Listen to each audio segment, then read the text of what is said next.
Happy New Year! And what better way to ring in the new year than to talk about an anime from our recent past with the incoming sequel we're making.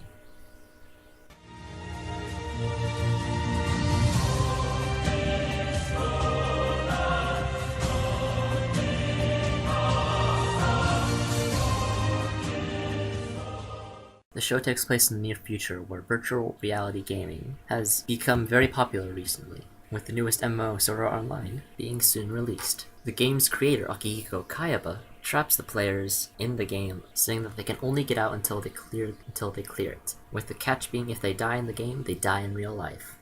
The two main leads are Kirito, one of the original beta testers, and Asuna, the girl who takes on a majority of the responsibility of helping the other players clear the game, along with a bunch of other characters.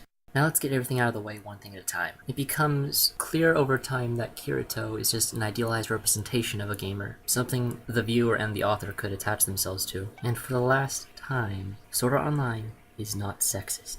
It doesn't objectify women, though it probably wouldn't pass the Bechdel test. Though a lot of the side characters aren't really fleshed out that much. And probably an annoying thing that I find is that there is a lack of male companions for Kirito to interact with, which is probably where the stigma came from. Plus, there aren't that many interesting antagonists, aside from Akihiko, who only lasts halfway through the show. They just come off as one-dimensional and their motivations just seem lazy at best, though they do provoke some interesting responses out of the protagonists. It's not that I hate these characters. In fact, I actually sorta like them, especially Klein, Kirito's first friend. I just wish we could see more of them, instead of just focusing on Kirito and Asuna. I even liked the little girl AI character, and if you've watched my Fractal review, you know I'm pretty picky about that. Now on to the good stuff. It's probably one of the best looking animes out there. The show is full of color, and the movement flows so well, with the first episode setting the tone for the anime. SAO looked like an actual game you'd want to play. The voice acting is spot on in both versions, but I would recommend the English version just because the conversations feel more natural and less over the top and campy than the Japanese version.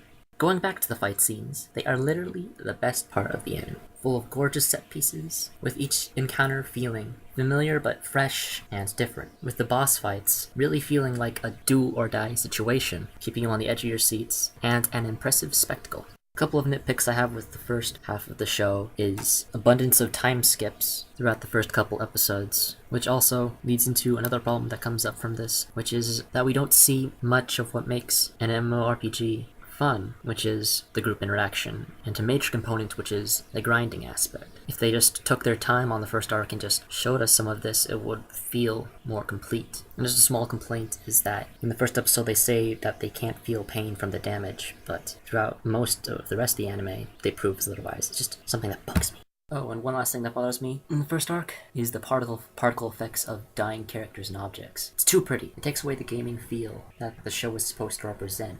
Now, when the show enters its second arc, the show loses a lot of its tension due to the death game ending, with it mostly serving as a way to make the combat more diverse and engaging. And while the ending may be a Deus Ex Machina, it's tolerable due to the constraints of the setting. Sword Art Online, in the end, feels a lot like Skyrim, which is a good thing. The only problem is, Skyrim's a single-player game. If they took more time to focus on the other characters and fleshing out the game itself, could have been a lot better. All in all, the show isn't as deep as the fans would have you believe, but it's also not as bad as the haters claim it to be, with it actually being slightly above average, the SAO getting a score of a 6 out of 10.